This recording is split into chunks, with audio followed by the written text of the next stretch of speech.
Ooh, black pieces, Caro-Kann. Here we go. Come on, give me a bit of D4 action. Okay, looks like we're going to hop into a little exchange variation, or not, a two knights. That's okay. Now I think it's the best move for me to take.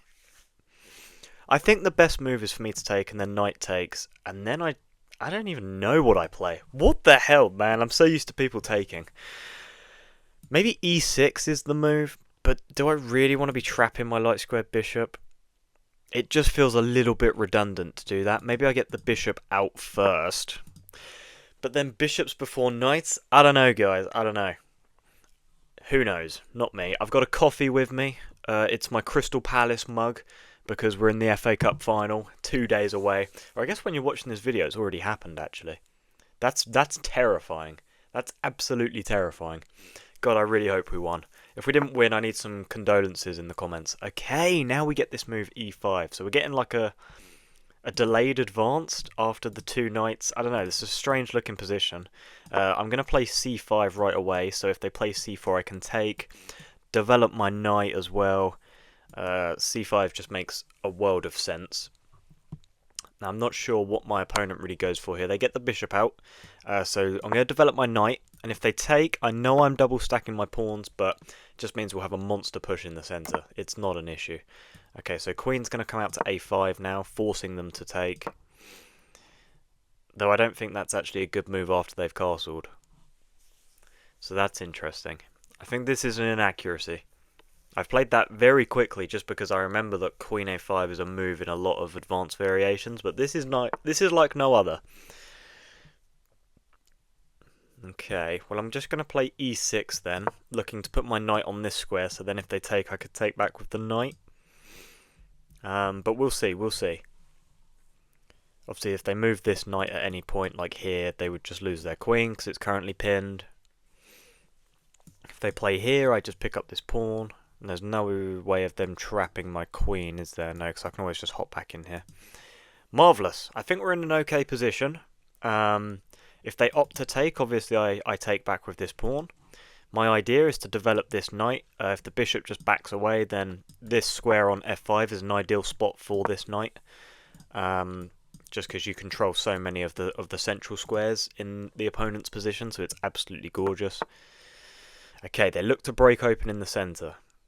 So here, what I can actually do is take this knight, and if they take with the queen, then I just take this pawn for free. If I take this pawn now, they take with the queen, and I obviously can't recapture because I'm pinned. So I'm going to take this knight, and if they take back with the g pawn, I mean that's just insane, isn't it? Now we go here,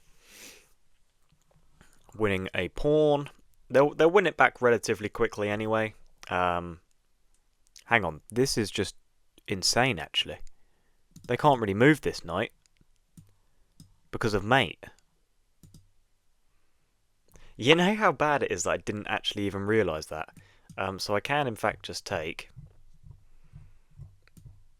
Yeah, I'm going to take this pawn. They're probably going to take my knight, trying to delay this further. But I don't really know what's going on right now. I don't really know what's going on. So they have to move the knight, but you can't move the knight. It's one of those situations where if you move the knight, you get checkmated. Perhaps their plan is like bishop here, in which case I take, and I guess you take back, and then queen here. I think bishop b2 looks to be the only move in this position. I need a sip of coffee though, because I'm absolutely like confused. Maybe also bishop here. Yeah, I'm not really sure though. It's a very confusing position. I'll pre-move this just in case they do take. No, I won't actually, because I'd want to know what's better to take with. Because knight f5 looks so good. Right, okay. And now how do I take back? I can just take here. I can just take. So I'm going to take. I presume queen's going to take. But you can't really afford to trade queens right now. When you're down material, guys, don't go trading queens. It is not a good idea. It is not a good idea. You want to keep as much material on the board as possible. But it's not easy for my opponent. They are sort of forcing their own hand here a little bit. I'd like to get castled as quickly as I can. I think I can hear my cat in my room somewhere. I just let them out the door though.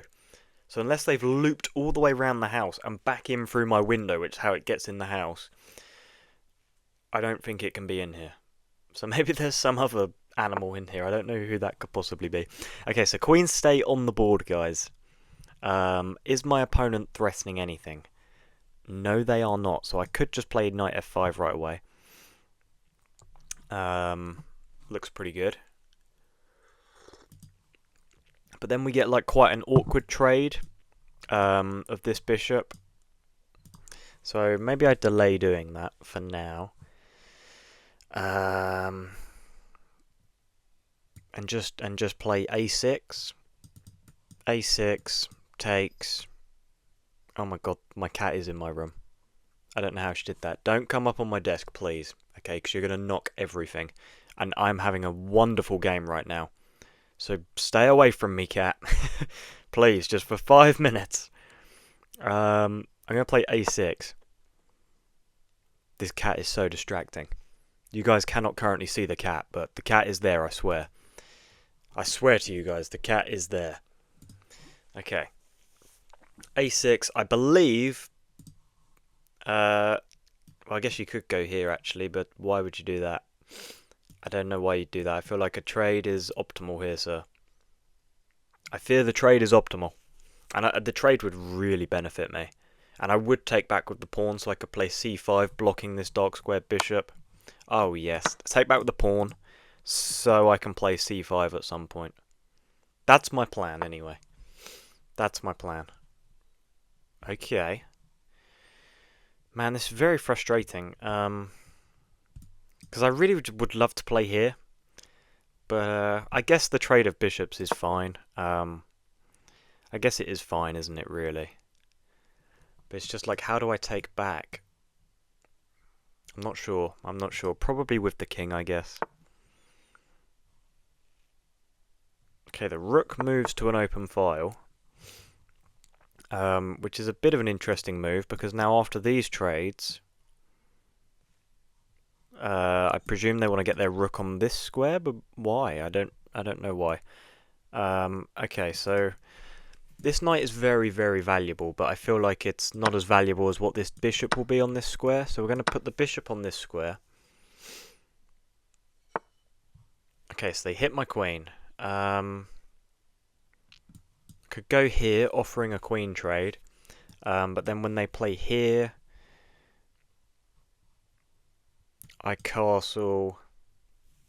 There's no shenanigans, is there? Okay, let's play here, offering this queen trade. Beryl, no, please don't jump on my desk. Okay, cat is gone. They have played queen g4. So obviously this pawn is very weak, but so is this pawn, so I should likely castle. And once I've castled... I don't know. It's very tricky for you, sir. I'm going to castle. I'm going to castle. Can you imagine they had like a bishop on like a1? Okay, they double stack, but I just have this now, no? I just have this. So that's, or I could just take this rook. God, I can't believe I almost missed that. That would have been so bad. So I'm gonna pick up this rook, of course, with the bishop. And I presume they take back with the queen, and then okay, well they don't, but I'm gonna pick up this pawn now, I think, and then I'm also threatening this pawn. I can always bring my queen back to this square. Okay, let's just pick up another pawn then. We're currently up 10 points of material. Okay. So I'm going to play... I don't know. Maybe queen here, hitting the rook. Seems logical. Why not? Let's hit this rook. We're going to have to move the rook. Maybe here, setting up this double attack, which is actually quite unpleasant. Okay, well that's an insane mistake. Okay, well they resign. That's a good game to my opponent. I presume they just miss queen e1, then check. Then you come here. And then I probably just start pushing this pawn, right? Let's jump into a game review, guys. Okay, guys, let's jump into some game review here. So e4, c6, knight c3, and d5. This is the Caro-Kann. Two knights attack. Bishop g4 is fine. What else is fine? Knight f6 does not look like it should be fine, just in case they play e5. Then what does it want? Wants... Oh, okay, just knight e4. And then if you take, we get into this trade, opening up my queen. I'm hitting the knight. I guess that makes a lot of sense. Okay, so it's important to note knight f6 is actually a move. That is very handy indeed. They push... Yeah, okay, so we've gone through this line. Okay, knight, bishop g4, they play e5. c5 inaccuracy. What does it want? It wants e6, just locking away the position. Wow. But I guess then, yeah, because if they did play like this, I'd always have c5 immediately anyway. So there was no need to immediately play c5. That makes a lot of sense, actually. That's also very instructive to know. Bishop comes out given a check, so I block. Queen a5. Ah, I just completely hung a pawn. Completely just hung a pawn. That's not ideal at all, is it? But luckily they missed that. e6, no longer a pawn hanging. Advantage is back in the balance. Wow, that is poor from me. Knight e7. They play d4. I take this. Yeah, this was just a massive mistake. Because now taking... Let's say you played, like, I don't know, just knight here, retreating the knight. It is, in fact... Oh, it's not mate because you can block. Of course you can block. What am I talking about, guys? The whole time I'm like, yeah, well, if you take, it's actually checkmate. It's not checkmate. I'm sure I'm being cooked for that in the comments already. That's quite funny. But they do play b4, so I pick up this pawn. Bishop a3. It actually wants... What does it want? Oh, wow, rook a3. And then if takes, I guess you can just take back with the rook. And then you've got this sort of double attack lined up. Huh? What does it want? Oh, it wants rook b3. Oh my god. And then queen a5. Okay, well, I'm still just up a ridiculous amount of material. But I take. They don't go for the queen trade. Kick this bishop. Ha! I thought this was a good move. And the reason I took with the pawn is so I could then play c5 at some point. But it actually wants you just to take with the knight. And if takes, it doesn't even matter because we're up so much material anyway. Okay, that makes a lot of sense. Very instructive. Knight f5. They didn't take, which was very strange. Just giving me another pawn. Here comes the rook. Queen c4 offering a queen trade again. Get castled. They double stack. I pick up the rook. Pick up the 3 pawns. And in this position they resigned because they just hung their rook completely. Hey ho, guys. If you enjoyed this video, smash that like button. Subscribe if you are new. I'll see you in the next one. Goodbye.